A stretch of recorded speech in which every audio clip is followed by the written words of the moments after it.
Ernie Parsons, having been found guilty by a jury of your peers. I didn't see any jury. Well, they was around. Anyway, what difference does it make? You gunned down Windy Jones, and he was one of our most beloved and respected citizens. I heard he was the town drunk. Well, now that he's dead, he's one of our most beloved and respected citizens. I don't care who he was. I didn't kill him. You've got the right to hear a few words from a preacher. Unfortunately, our preacher's out of town, but luckily, we got Farley Millard here, and he's a feed and grain salesman, and he owns a Bible. No, thanks. Now, what does that mean? I don't want any feed and grain salesman praying over me. I don't want anyone praying over me. I don't believe in that stuff. You ready, Max? Look, you got one more inalienable right to speak a few last words, and I mean a few. We don't want one of them things where the dem takes off with a Declaration of Independence. Well, go on. Well, I'd just like to say that this is the lousiest town that I've ever been in. Well, I've met a better class folk in a San Francisco opium parlor. Drunken pool hall bum would be considered too high tone for these parts. And as for your system of justice, well... That's enough. You see what I mean? He was just one breath away from the Declaration. All right, Max. Don't do it! Don't do it! Don't do it! Don't do it! Ed Loesch just confessed. He killed Wendy in a drunken barroom brawl about a pregnant Indian squaw. Ed claims Wendy was the father and that he was acting as the avenging angel. Wendy was going to be the father or something? That's what Ed says. All right. On time. Giving his gun.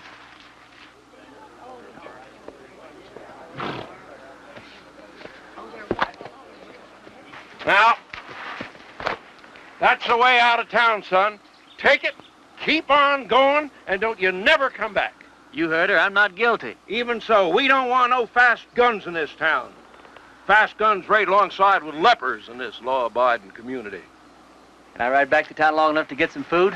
That's the way out, son. Don't press your luck.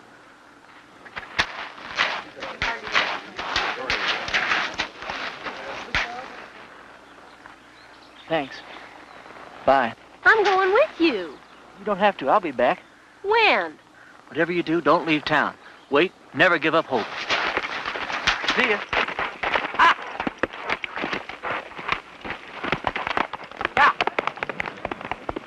Well, if I'd have known he was going to act like that, I never would have lied for him. What? You would have never... What? I don't care. I thought he was cute. There ain't a man around here I'd have as a gift. And he took a bath every so often besides. After him!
Reverend Frank Fleming.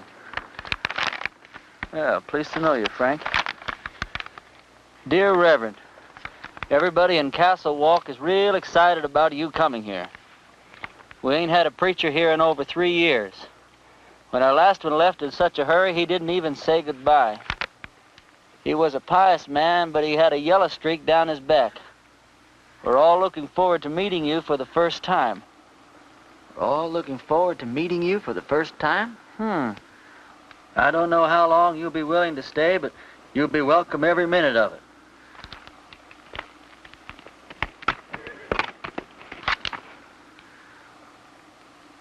You the preacher's horse?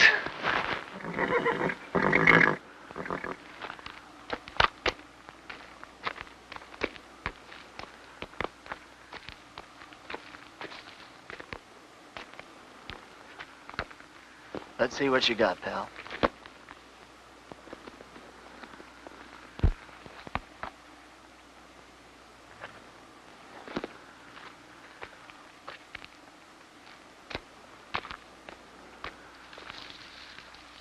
Frank, if ever I catch the guy who did you in, I'll take care of him for you. In the meantime, I'm going to need your clothes and your horse. I got a posse after me for something I didn't do.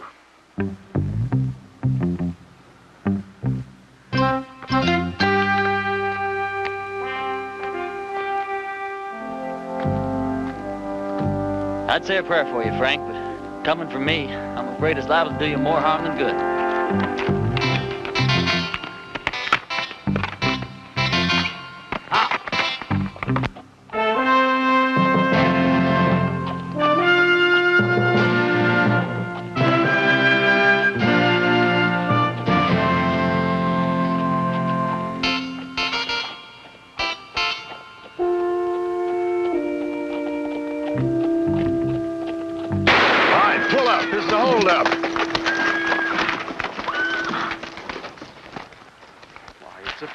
Percy? Sorry about that there, Parson, but we're a little too far off to catch that there caller.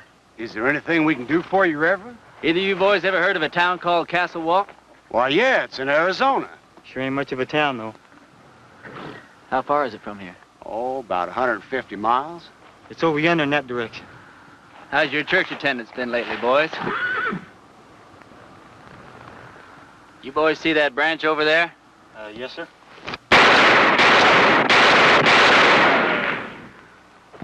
That was for the Lord, boys. He loves you, but he hates your profession.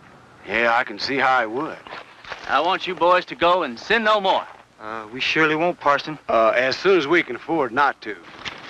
Preacher, you being so good with that gun and all, how come you didn't just kill us as we was riding up here? Because you boys are children of the Lord, just as much as I am.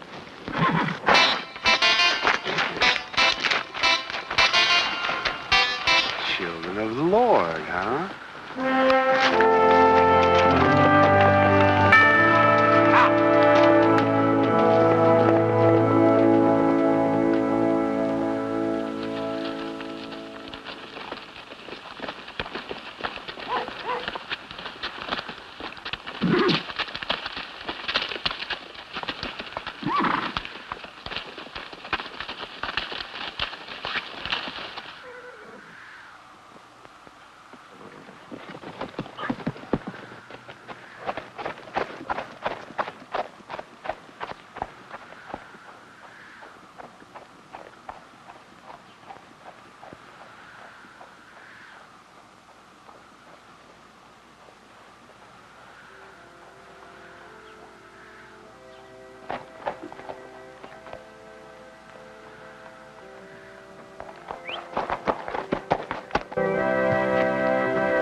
Sorry, Sadie.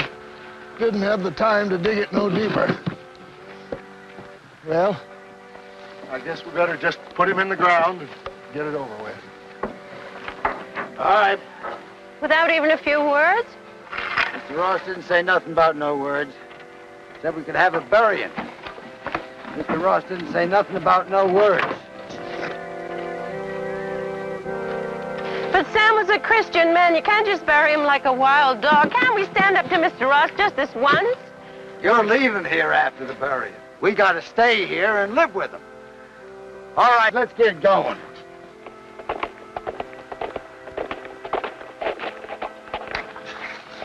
Wait a minute. Is it one of Mr. Ross' men? Looks like a preacher. Well, what do we do now? And I wrote him myself not to come.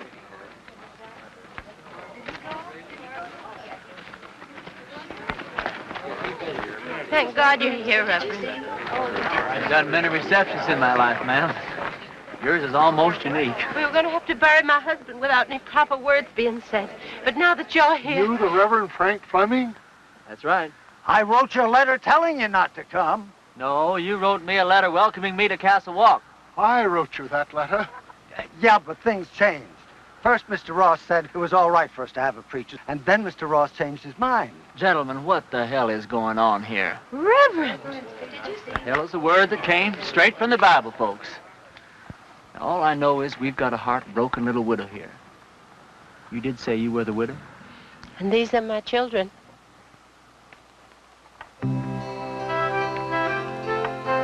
That's a child? She's 18. Oh, she certainly is.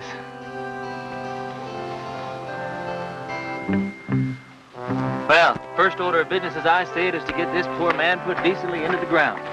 Oh, thank you, Reverend.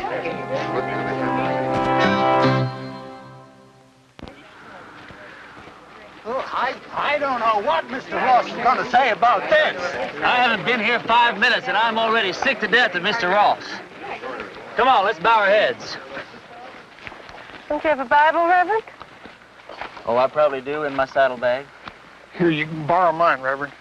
The deceased was probably a simple man, so I'll just say a few simple words of my own, not bother to dip into the Bible today. As you all know, it's ashes to ashes and dust to dust, which may not sound like the best deal in the world, but it's the only deal you're ever going to get, so you might as well learn to live with it. I didn't know the late deceased, but some of the works he left behind are mighty impressive.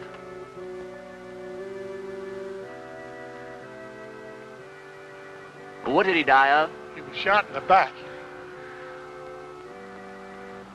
May the full wrath of the Lord fall on people who shoot other people in the back. It's a rotten, sinful way to make a living. Amen. Amen. I can't thank you enough, Reverend. I'd like to say more, but Mr. Ross only gave us half an hour to get out of town after the funeral. You're leaving town? You taking her with you? Mr. Ross said we all had to go.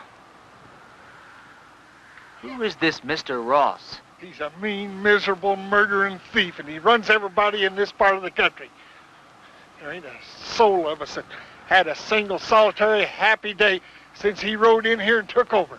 He's going to hear every word that you said. Yeah, and he'll probably kill me. But at least I got to say something that should have been said before I died. Why is he running this woman out of town? My husband, Sam, was the only man in these parts to stand up to Mr. Ross. So he had Sam killed. He let us take one wagon load of our things. We'd better get started. Ma'am, the only place you're going is back to your ranch. I'm sure with the help of all these fine citizens that we can make Mr. Ross see the error of his ways. Reverend, you don't understand the situation around here. Mr. Ross is a powerful, powerful man. He's got money and influence. And he's got 20 top gunfighters working for him. Before I tell you people what I really think of you, I'm going to tell you something about gunfighters. Now, Ross doesn't have 20 top gunfighters working for him because there ain't 20 top gunfighters in the whole U.S. of A. Now, what Ross probably does have is about 15 cowboys that wear guns for ornaments. They do just fine at shooting up a saloon or making some terrified dude dance a little jig. Ross has probably got about 3 men who are pretty good at getting their guns out of their holsters, but no good at hitting anything once they do. Which leaves about 2 or 3 men that might honestly be called gunfighters. Not top gunfighters. More like second or third raters.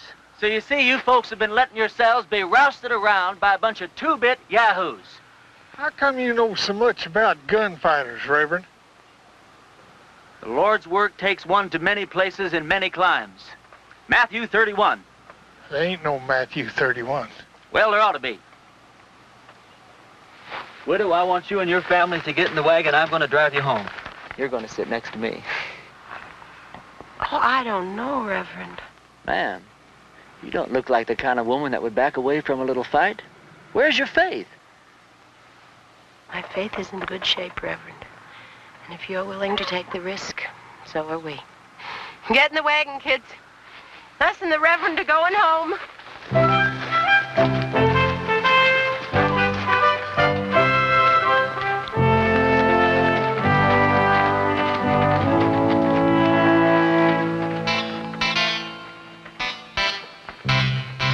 The lives of this family will be on your soul, Reverend. Reverend. Yeah. A couple of Ross's men are in town and they're pretty liquored up. That was their first mistake.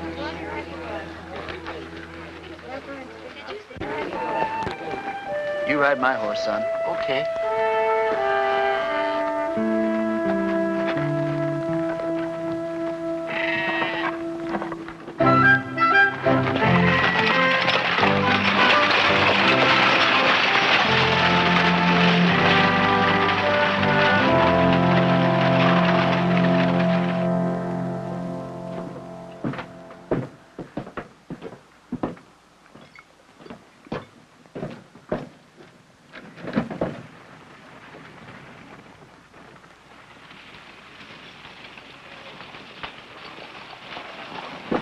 Hey, let's go have some fun.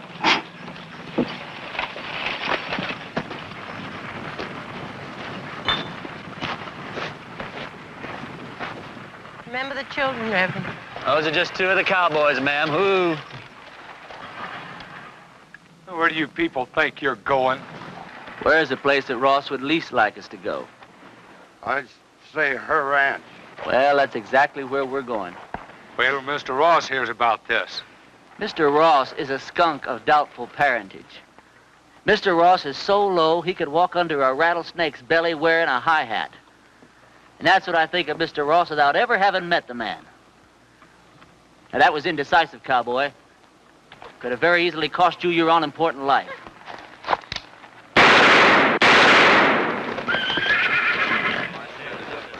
Those could have just as easily been your ears flying off your heads, boys. Well, that's a terrible way for a preacher to act.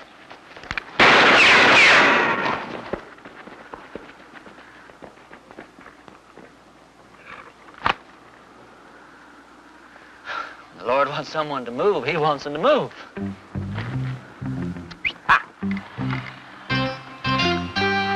Reverend, my husband Sam would have followed you to hell and back. Oh, don't talk about hell to a sinner, ma'am. You're a sinner? Yeah, we're all sinners. We're about to be.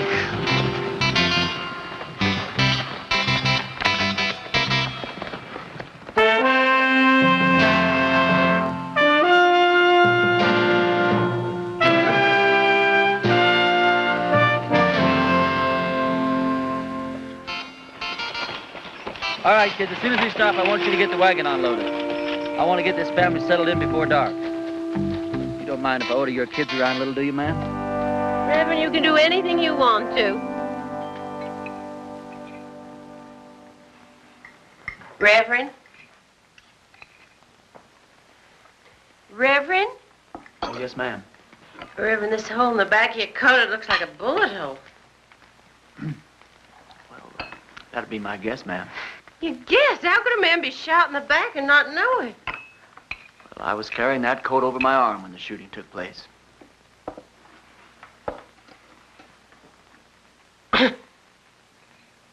Well, tobacco's one of the Lord's works, too, ma'am. I'll get my things and fix your coat. Do you think Mr. Ross and his men are going to come down and get us tonight? No, not tonight, honey.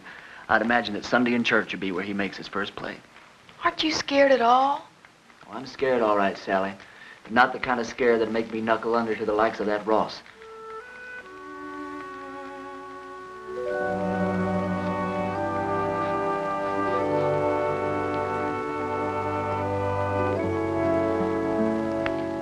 thought of a text for your sermon tomorrow, Reverend?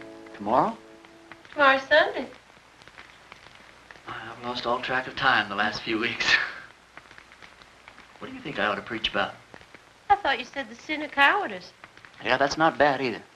Thought you probably had some favorite passage from the Bible to illustrate your point.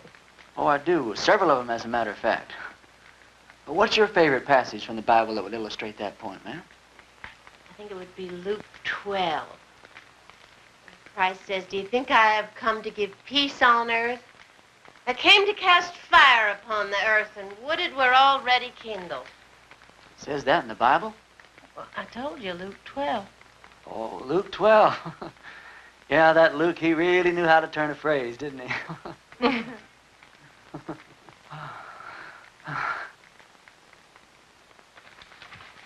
Clean your clothes up for the services. I'd appreciate that. You don't happen to have a Bible around, do you? I seem to misplaced my glasses. Did you turn to that spot in Luke that your mother was talking about? It's right here. You don't wear glasses. You know something, you're right. I don't know what got into me.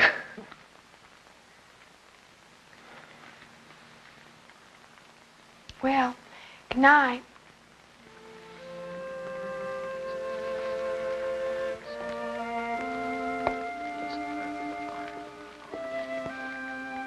Good night.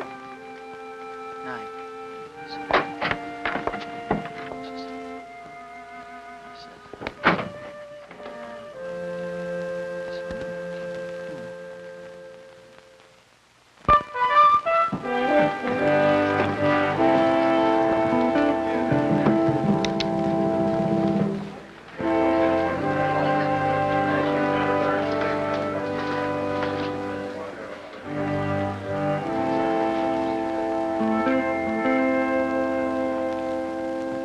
Folks, I'm going to read you from Matthew chapter 10 and verse 34, although Luke says pretty much the same thing in his 12. "Think not that I am come to send peace on earth. I came not to send peace, but a sword." Now, I don't know what that means to you, but I know what it means to me. It means that while God loves peace, when the occasion arises, He's not reluctant to use the sword. Matter of fact, when the occasion calls for it, He might become downright irritated if you don't use the sword, or the gun, or the rope, or whatever's handy.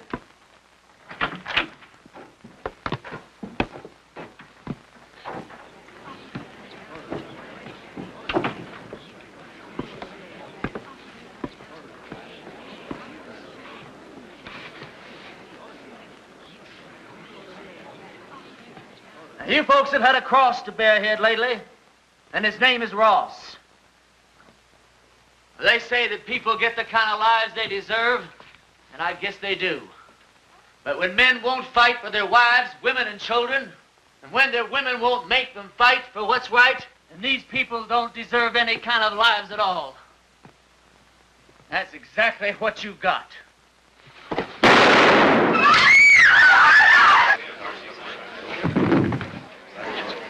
Get his gun.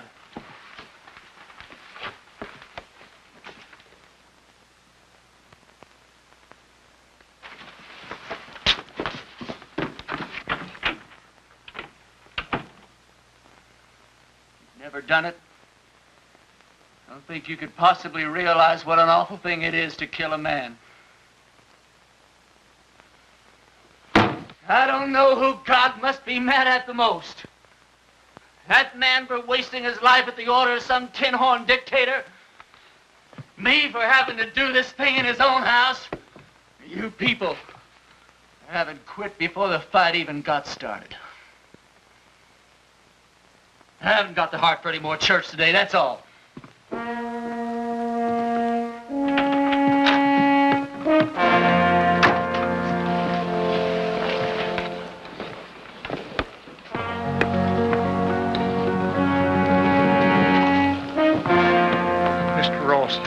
These men are outside. Take care of yourself, son. Every second.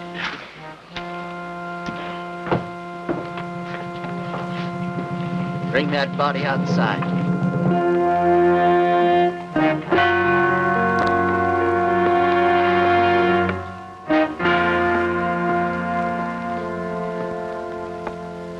You've had a couple of fun days here, preacher.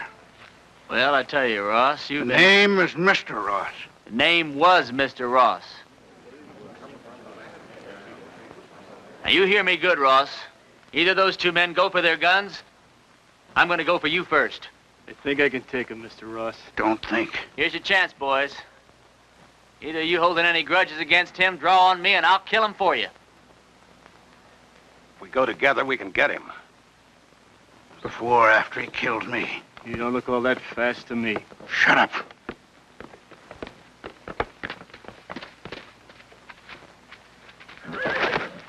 Friend of yours, Ross? All right, preacher. You've pulled yourself off a nice little grandstand play for the folks. Now, I want you out of town. Who killed Sam Underwood, you or one of your men? I'm going to find out if I have to take the whole bunch of you to pieces. Give me the word. I'm sure I can beat him. We'll go on back to the ranch. I'll be there in a minute. You sure? Now.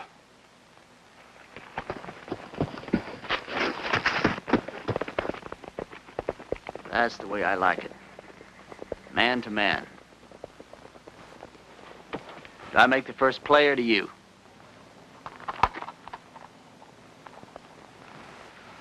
I just changed my mind, preacher. I don't want you out of town. I want you right here where I can get you anytime I want you. Service is next Sunday at 10 o'clock, and there's a 4-bit fine for being late.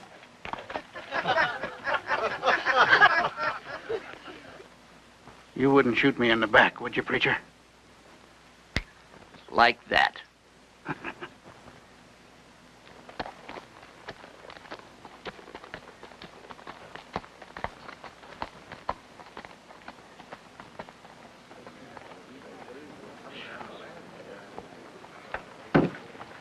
Any of you folks think your preacher doesn't deserve a drink after the events of this morning?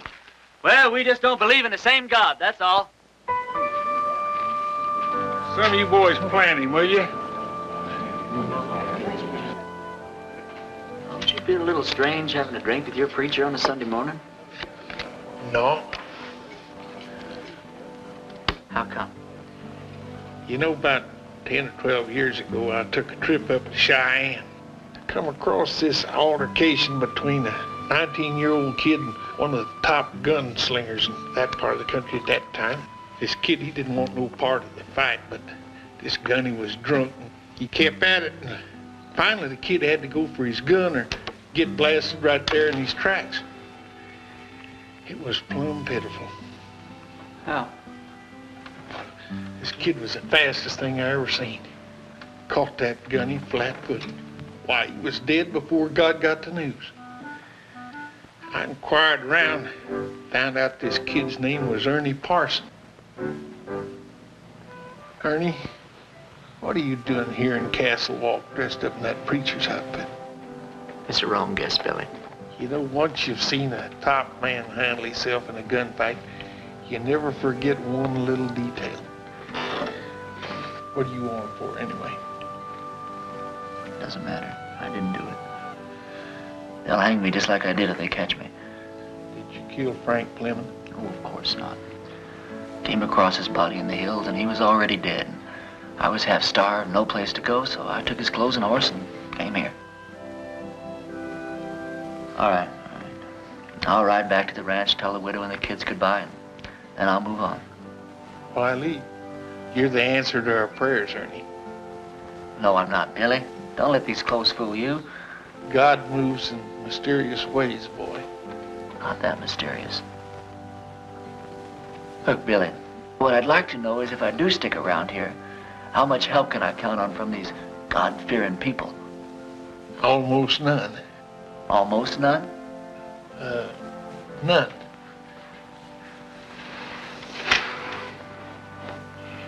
Which is just God moving in his mysterious way to get me killed. God will smite the sinners of Castle Walk just as surely as he smote the Philistines. Smote. For the time is at hand when you will hear of wars and rumors of wars. Be not afraid, for this must first take place. Nations will rise against nations, and kingdoms against kingdoms. Not a head on your hair, or a hair on your head will perish. And I quote Luke chapter 21,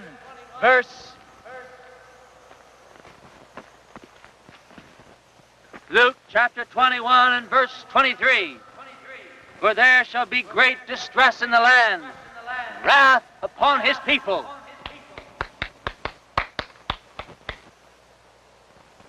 I brought you some lunch. I didn't know preachers had to practice. Well, it's either that or watch the collections fall off. Huh? Oh, that's a real bad joke I stole from the Methodists. Oh, Does your mother know you came out here alone? I don't know. Why? Well, you're a very attractive young girl. Almost too young, as a matter of fact.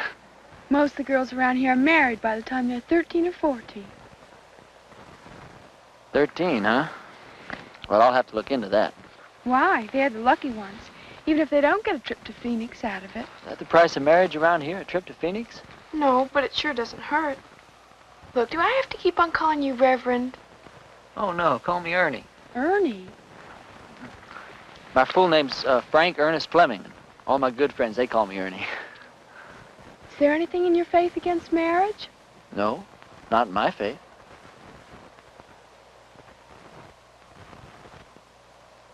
Look, Sally, sit down. This conversation isn't going in exactly the direction I'd planned. I mean, you know, marriage is just fine. I was real glad that my parents believed in it. But, well, there's other things, too.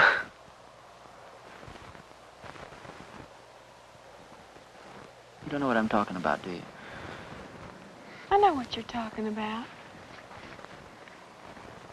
Let's see. What's the matter? Oh, it's these clothes and this collar. It's just, I'm not going to get anywhere dressed like this. I don't see that it makes much difference. You would if you were dressed like a nun. It's just the wrong outfit for what I had in mind.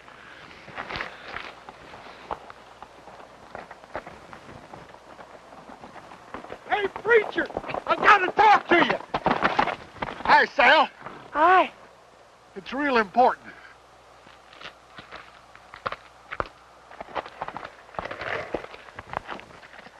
You know a gunfighter named Jake McCoy? Yeah, I know of him. He's in town, My blessings on him. and he's working for Ross. Is he really good? Yeah, he's the best. You can take him, can't you? You sure he's working for Ross? Yeah, and he's looking for you. Although he don't know who you really are. Well, that doesn't matter. Or does it? Where's he at now? Well, he's at the men's saloon when I left town.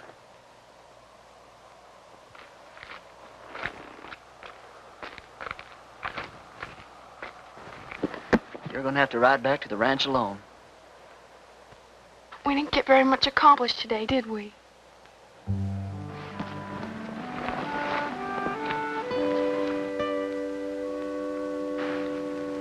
Can't you just feel the ice breaking all around us?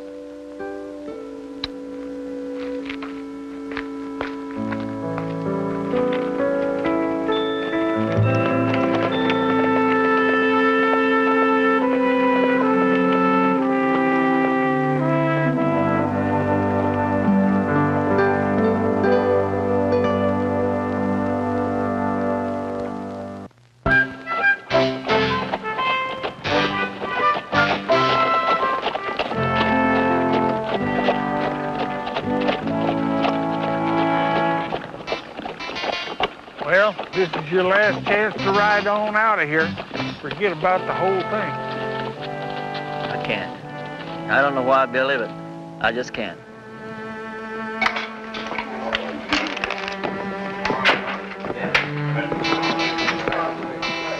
Tim will be on him at the table. He's already spotted you.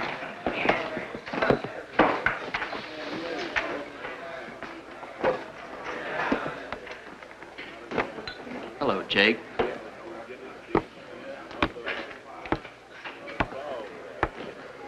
I was just about to go looking for you.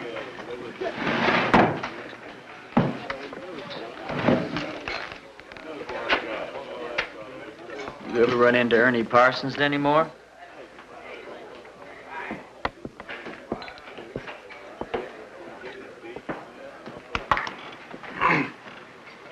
I've never run into Ernie Parsons. Any time, any place at all, ever.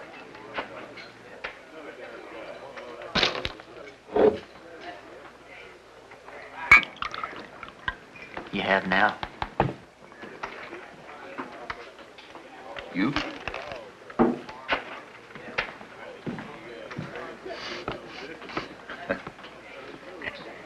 You going to the church? Into hiding for the winter.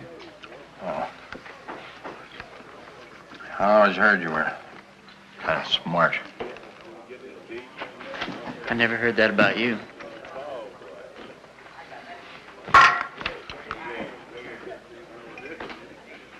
Look, are we really gonna have to go through with this thing? I got $1,000 in my pocket. And the girl waiting for me in Boulder City says I gotta go through with it. You all that sure you can beat me? You all that sure I can't? Anything I hate is a stupid, senseless fight. Come on.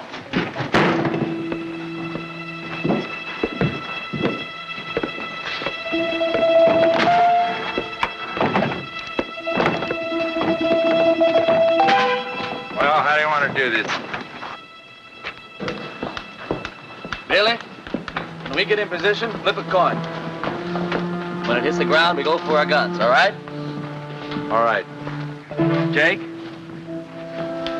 One of us is gonna die, and it's not gonna prove a thing. Sure it is, Ernie. It's gonna prove which one of us is a fool to call himself a gunfighter.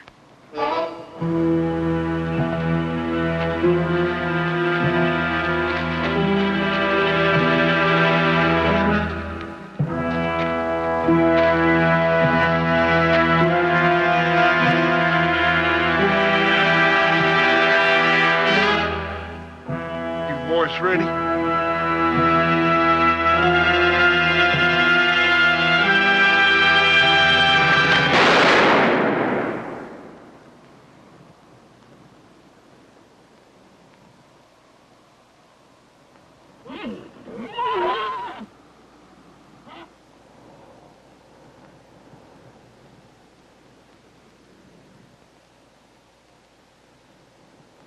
Are you hit? You?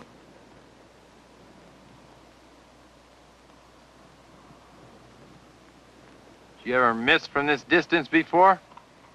Never. Me neither. Want to try again? No. No, I think somebody's trying to tell us something. You put your gun away. I'm gonna get on my horse and get out of this place.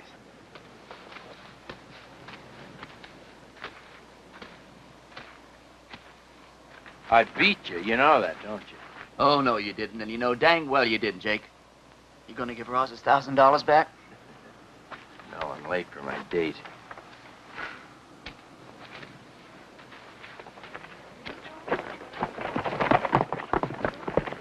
You folks see those bullets hit? I don't think it hit anywhere, Reverend. That's just plain silly.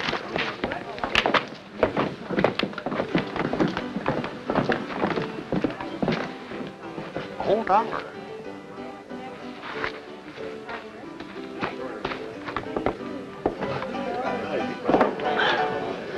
This is how those stupid legends get started. Jake and I have an off day in a gunfight. Miss each other. Wish there could be 1,000 explanations. Just because a bunch of rummies standing around don't see where the bullets hit. All of a sudden, you've got the miracle of Castle Walker. Now this whole miserable little town's gonna think that God's on their side. Well, you got me convinced, son. But somehow or other, I just don't hardly believe that you convinced yourself. Now, let me point out a couple of things to you. Like what? Well, for instance, you're back yonder in that town and they're about to hang you. And right at the last minute, in rides this gal and saves your neck. She and I'd been fooling around a little bit. All right, well, then you're out there in the brush. Posses are chasing you. Then all of a sudden you come across this here preacher's body. You find this letter that brings you right here to this here town. Supposed to lead him. Yeah, but you was the one that wound up here. Right here where you're needed more than anybody's ever been needed before. Now, do all this make you want to stop and think just a little bit, boy? No. I don't want to talk about it.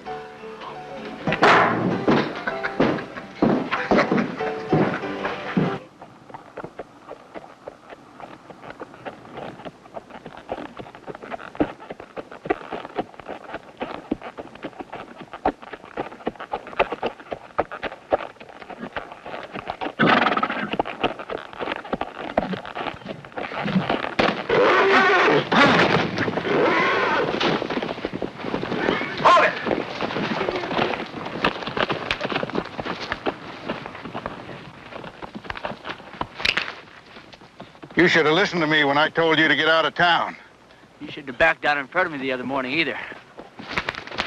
Now, this whole town's gonna have the idea that you're just a little less than the tin god you pretended to be. Just tell me one thing. What really happened between you and Jake McCoy? I chased that bum out of town. And he's not gonna give you your $1,000 back either. He said to tell you that's the price he charges for shaking hands with scum like you. Get on with it. Prayer man, you drop that rope real slow.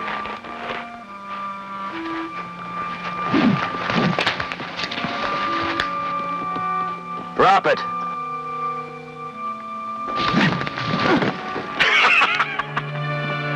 You ain't getting out of town fast enough, preacher.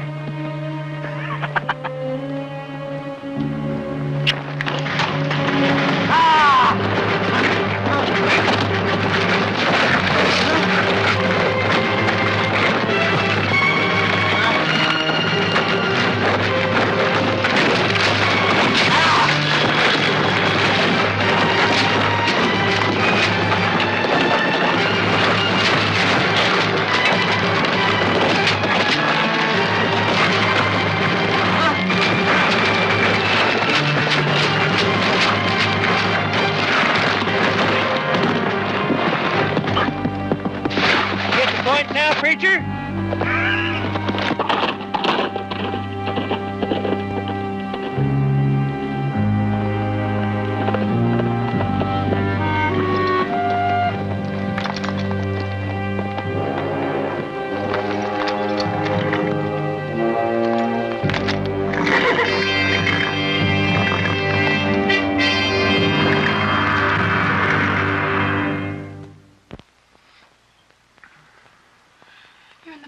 Of our ranch. I thought it would scare the kids if they saw you like this. How'd you find me? When you didn't come home last night, I set out to look for you.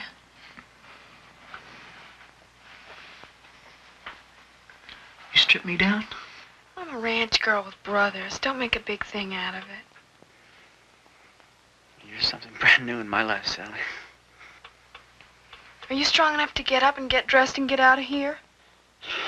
Doesn't matter whether I am or not, I've got to do it. You turn your back, Sal. I'm not as advanced in my thinking as you are. Will I ever see you again? Sure, why not? I'm not going far. Well, you have to. When they don't get your body, Mr. Ross will never stop until they find you. Yeah, and this is the first place he'll look. I want you and the kids to go out and dig a grave. Put some kind of a marker on it with my name. Tell Ross you found my body and buried it in the hills. Can I turn around now? Sure. Sally, I don't want anyone to know that I'm alive. I want it to come as a horrible shock to Ross. I want to start giving him trouble in ways he never dreamed of. I'm gonna need plenty of food, water, and ammunition. I'll get you everything you need. Where will you go? I'll hide out in the hills for a while. Well, Ernie, in this part of the country, if a girl undresses a man, it's customary for the man to make an honest woman out of her.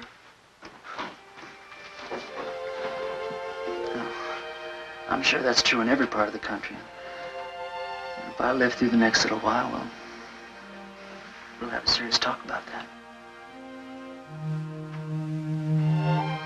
What's the matter? Well, just look at the way I look. Well, it's always something, isn't it? You don't like the way you're dressed. You don't like the way you look.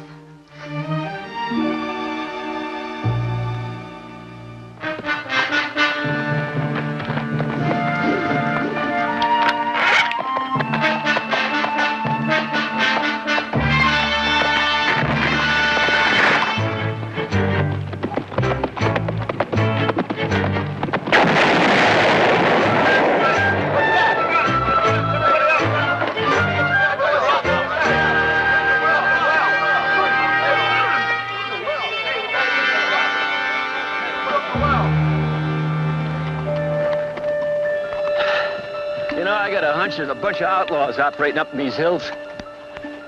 Probably scared old Chet and Harley half to death. Blew up the well, too.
Nobody there at all. What do you mean? Dragging a preacher through the cactus. Them people don't have to stay dead unless they want to. Everybody in town keeps talking about the preacher's ghost riding through the hills and shooting at every one of Ross's men that sticks his head up. I keep telling them the whole doggone idea goes to his ghost. Sally, didn't you tell Billy? You told me not to tell anyone. Billy, I'm sorry. It's sure good to see you alive, boy. Are you sure it's safe for you down here? Honey, it's been a long time since I've been safe anywhere. Lately, it's been getting worse. Isn't tomorrow Sunday? It sure is. Billy, I want you to ride into town and tell everyone that we're having church services tomorrow morning at 10. I'll do it right now.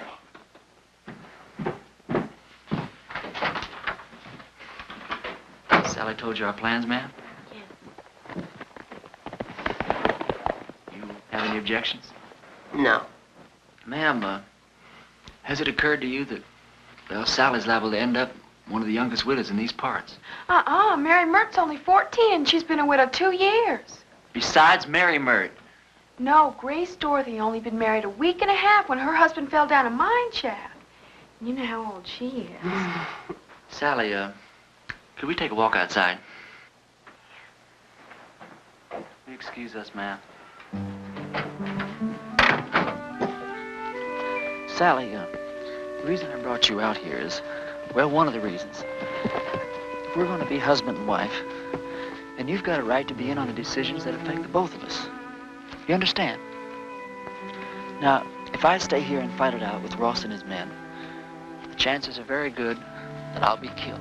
But on the other hand, we could leave here tonight, get married the very first town we come to, go someplace we both like and settle down and just have a wonderful life for ourselves. It's all up to you, Sally. You just say the word. Well, Mom always said never throw yourself in between a man and what he thinks he's got to do. Well, I won't kid you, Sally. I'm a little disappointed in that answer. No, it's all right. I got the strangest feeling that I've been pointed straight toward this shootout ever since the day I was born. There wasn't a thing in the world I could do about it. Billy says it's God moving in his mysterious way. Me? Well, I just don't know. You very religious, Sally? Why do men have to talk and talk? Can't you be quiet and get on with what you're supposed to be doing? Yes, ma'am.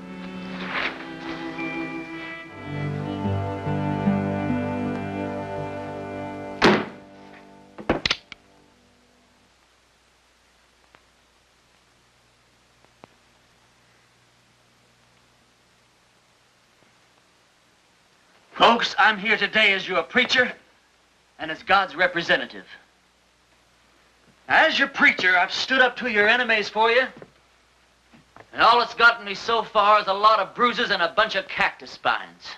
Now, I understand that a lot of you thought I was dead, and that my ghost was raging through the hills, wreaking my vengeance on Ross and his men. But I want to ask you something. What were your feelings? Were you scared that you might have an angry ghost raging in your hills? Or were you ashamed because not a single one of you came out to see if I was alive or if I might not need some help? Well, I'm warning you people. While you're sitting around waiting for God and me to do your work for you, God just might have some plans of his own. Maybe he's not as angry at Ross as he is at you.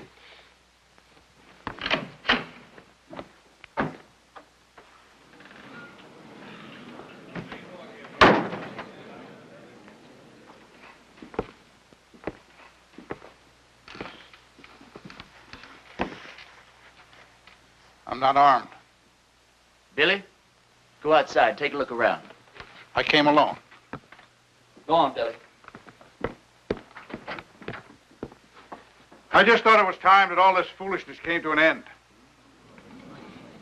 We got a new country to build here. We ought to be getting on with it, instead of indulging in all this senseless killing. I won't deny that you've hurt me since you've been here. Several of my men have been killed or wounded. Several more have run off because you scared them half to death. I didn't know I was doing that well. What do you want, Ross? A truce.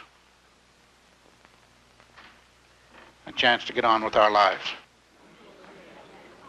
Ross, if you were sitting on a stack of Bibles 10 feet high, I'd bet money that you were lying and I'd win. Well, now, just a minute, Reverend. If Mr. Ross is sincere, and I believe he is, this may be just the moment we've been waiting for. Luther, how could you believe that? I don't believe him for a minute. Now, Sadie. You are going to believe this man after all he's done to you? Jehoshaphat, Reverend. Anybody can make a mistake. If Mr. Ross is man enough to come here, Please. I didn't mean to create any dissension amongst the preacher's flock. Now, you've all heard what I have to say. Think it over.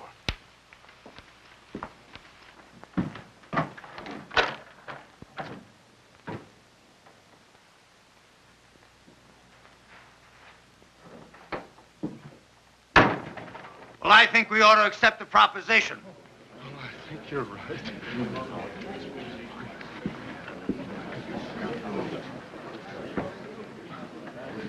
I have an announcement to make. Miss Sally Underwood and I are going to be married tomorrow morning at 11. You're all invited. I don't know. The second the ceremony is over, my wife and I will be leaving this God-forsaken town for good.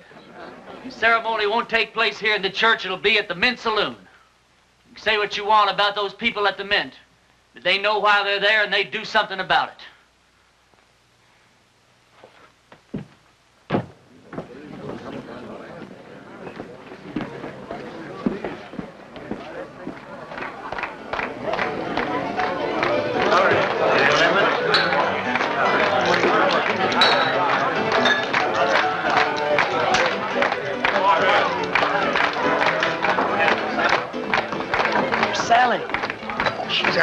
Getting dressed. Her mama's with her. Can't take all day with this thing. What's your rush, boy? Well, one of my feelings, and I'm never wrong, that I should get out of this place. Funny you'd say that. Huh? Oh, nothing. Hey, yonder she comes down.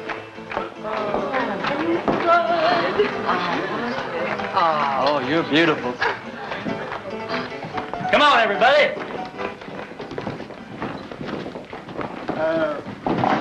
Don't you get the feeling that maybe something's missing here? I mean, who's going to perform the ceremony? You're the only preacher around here. Well, I don't know of any law that says I can't delegate my otherworldly powers. You marry us, Billy. Oh, yes, Billy. I don't know about the legality of all this. Oh, never mind the legality. It's the spirit that counts. Well, Now, I take Sally to be my wedded wife. You go on from there. well, dearly beloveds, we are gathered here today to unite this couple in holy... What's that? Reverend, you were right. Ross and his men have bypassed the town, and they're circling around, and they're coming in that way. Well, he's let us down again. Hold it down, hold it down. How many men? I counted 14, including Ross. How long before they get here? Not more than 5 minutes. Well, 5 minutes is plenty of time. Go on with what you were saying, Billy. I'll have to get ready for Ross, otherwise I won't stand a chance. We'll have to finish this thing later. All right, folks, this is it. Now you see how much his word means. Ross and his men are coming into town for just one reason, to get me. Because he knows if he kills me, there won't be enough fight left in the rest of you to hold off a bunch of sick old ladies. This thing works two ways. Now, if I can get Ross first, then his men won't have any reason to go on with the fight. So all I'll need is some of you to keep his men pinned down while I take care of Ross.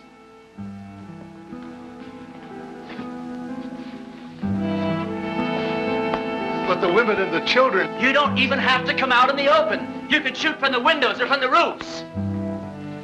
You don't even have to hit anything. Just shoot fast and make a lot of noise, but keep his men pinned down.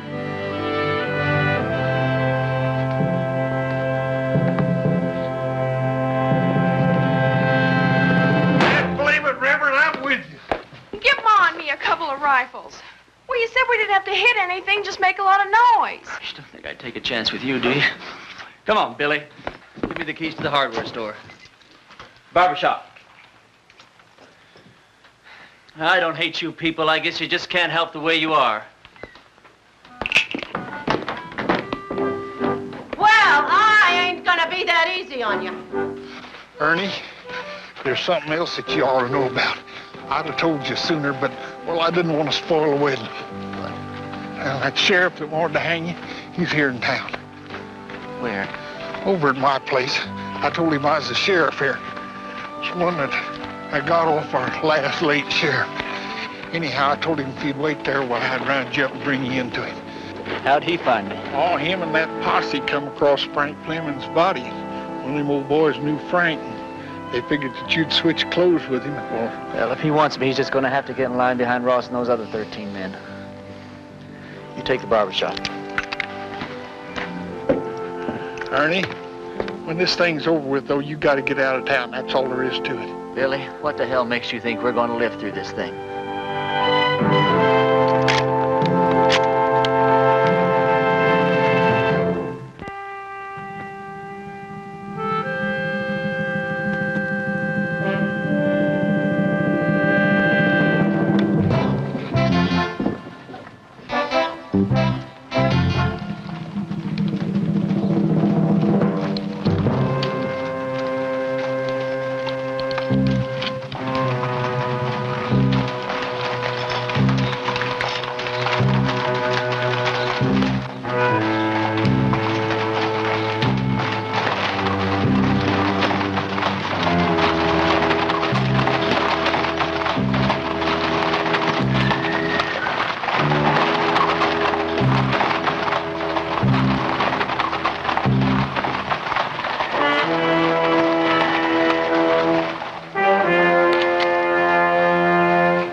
preacher.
You all right?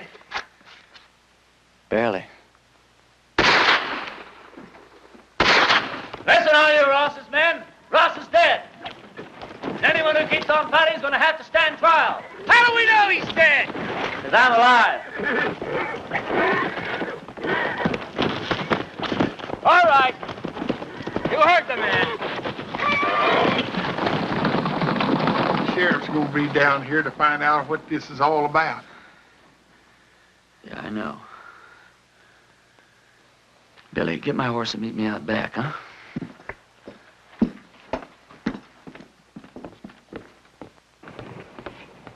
Go over to the men's saloon and tell Sally to meet me back at the ranch. We'll take off from there. No, I ain't going to do it.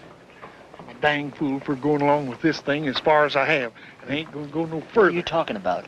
I ain't going to let you run away with that kid. Her not knowing who you are or what you are or what kind of a life she's letting herself in for. You think if I told her everything, she still wouldn't ride away with me? Well, of course she would, Ernie. Because she's 18 and you're her first love. Well, that's good enough for me. Ernie, when that sheriff finds out you've left town, do you suppose that he's just going to give up? I can take care of him. Yeah, you can take care of him with one hand, while you take care of Sally with the other. Then if something goes wrong, why, she can just stand around with your baby in her and watch you hang. You think I could just ride off without telling her why? I'll tell her. Yeah, then what happens to her? Oh, she'll be tore up for a while, but she's young. She'll get over it in a month or two. Yeah, but I won't get over it in a month or two. I'll get your horse. I'll get it myself.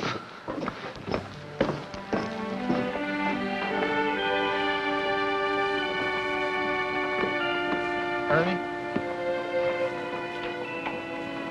this town owes you a whole lot, but it don't owe you Sally. Can't make any promises.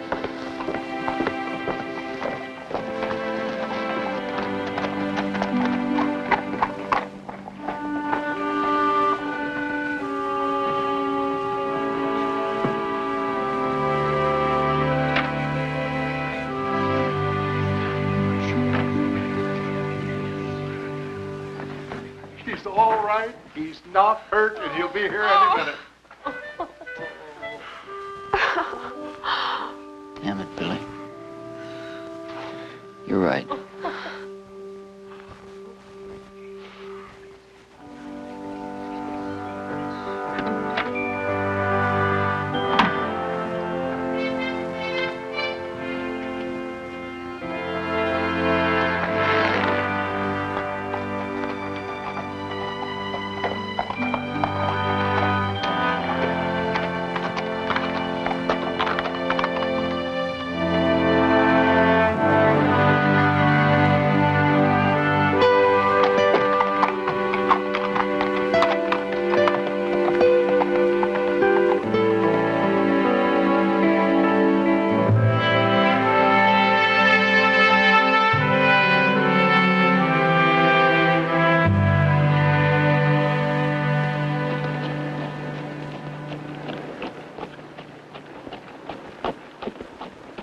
Blessings on you, Well, Reverend. thank you.